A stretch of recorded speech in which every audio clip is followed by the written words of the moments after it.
It was a regular morning when I stumbled upon the tiny, out-of-the-way Starbucks. I had been taking the same route to work for years, but somehow I had never noticed this place before. It was tucked away in a quiet corner, hidden behind a row of tall buildings. A small sign by the entrance simply read, Starbucks. Stepping inside, I was greeted by the familiar aroma of freshly brewed coffee. The place seemed ordinary enough, with the usual assortment of tables and chairs. There was a low hum of conversation from a few patrons, most of whom were immersed in their laptops or books. The only thing that struck me as odd was the eerie silence in the shop, despite the presence of a few customers. I approached the counter, and that's when I first saw him, the barista, Alex. He was a young man with disheveled hair and an unsettling demeanor. His pale blue eyes bore into mine, and a chilling smile played on his lips. I shuddered involuntarily but managed to muster up a polite greeting. "I'll have a caramel macchiato, please," I said. Before I could even finish my order, Alex leaned in, his voice a soft, eerie whisper. "Caramel macchiato, extra caramel, extra foam, right?" I nodded, my heart racing. How had he known exactly what I wanted before I said a word? I tried to pass it off as a lucky guess, paid for my coffee, and found a seat by the window. Over the next few days, I couldn't shake the eerie encounter from my mind. I decided to give the Starbucks another chance and returned the following morning. I ordered a chai latte, and once again, before I could speak, Alex recited my order, even specifying that it should be extra spicy.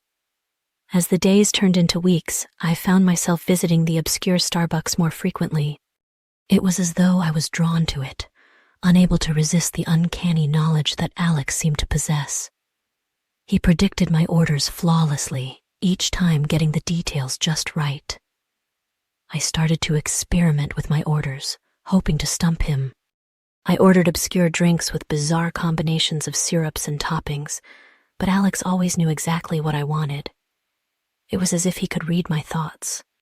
My coworkers began to notice my newfound obsession. They teased me about my mysterious barista, but I couldn't help myself. I felt an unexplainable connection to that place. The coffee seemed to fill a void I hadn't even known was there, and I couldn't imagine starting my day without it. One rainy morning, as I approached the Starbucks, my umbrella in hand, I couldn't help but wonder about the eerie connection between Alex and me. I had read enough books and watched enough movies to know that supernatural elements could be at play here. Perhaps he was a warlock or a psychic, using his powers to keep me coming back. I even contemplated telling my friends about it, but I knew they'd think I was crazy. I ordered my usual coffee and decided to confront Alex about his uncanny abilities. "How do you always know what I want?" I asked, my voice quivering. Alex paused for a moment, his eerie smile fading slightly. "I have a gift, a connection to people's desires. It's my way of making their day a little brighter."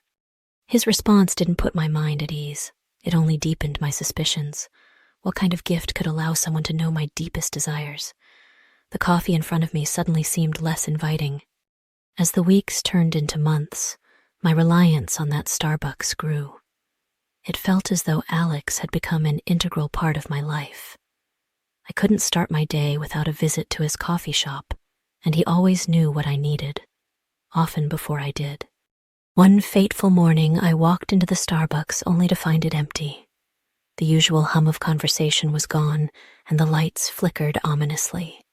Alex stood behind the counter, his eyes now a darker shade of blue, and his smile more sinister than ever.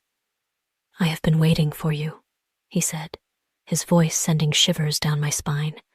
"You've become so reliant on me, Lisa, and now it's time for you to give something in return."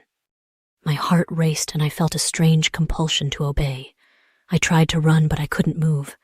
Alex stepped closer, his presence suffocating. "Your desires sustain me, Lisa, and now it's time to satisfy mine." The room grew darker, and I could feel my life force draining away. I had become entangled in a supernatural web woven by this enigmatic barista. And now there was no escape. As my vision dimmed and I felt myself slipping away, I realized the terrifying truth. The Starbucks and the eerie barista were not just serving coffee. They were feeding off my desires, my soul, and there was no escaping their clutches. I had become a prisoner of my own cravings, forever bound to that tiny, obscure Starbucks, where every morning would be the same, and every sip would be a taste of the supernatural.